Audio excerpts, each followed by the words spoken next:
আমার ভাই কি পাঠাইছে আমার জন্য সবাইকে দেখায়। ভাই আছে বলে সব কিছু পাইতেছি।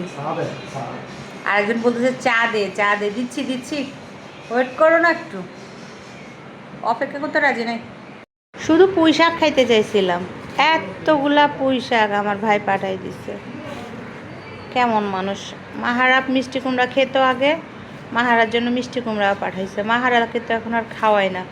আর ওর পাপা বলি যে ওর পাপা করলা ভাজি পছন্দ করে, 1 কেজির বেশি মনে হয় করলা পাঠাই দিছে।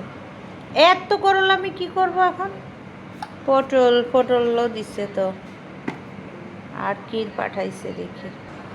আর এইগুলো হচ্ছে কাঁচা মরিচ, সবগুলো ঢেলে ফেলি, বেছে তারপর উঠাবো।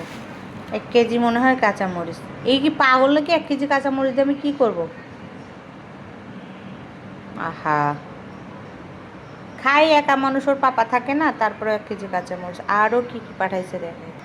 এগুলো ঢেঁড়সও মনে হয় 1 কেজি হবে। আমি কবে খাবো এগুলা? তারপরে এটা তো কি বলে, এটা ঝিঙ্গা নাকি? আমাদের দেশে তো পুল্লা বলে, এখানে কি বলে আমি জানি না। এটাও পাঠাইছে 1 কেজি। আম পাঠাইছে, আম আমার ভাই বাড়ি থেকে তো 30 কেজি পাঠাইছিল, ওটা এখনও আছে 4-5টা, খাওয়া শেষ। ভাইয়া রূপালি আম উঠছে, বলতেছে আগে অল্প খা, তারপরে ভালো লাগলে আবার পাঠাবো তোর জন্য আম। জানে আমি আম একটু বেশি পছন্দ করি, তার জন্য এত কিছু পাঠাইছে। এসে দারোয়ান আঙ্কেলকে দিয়ে গেছে, আঙ্কেল সব উপরে উঠাই দিছে।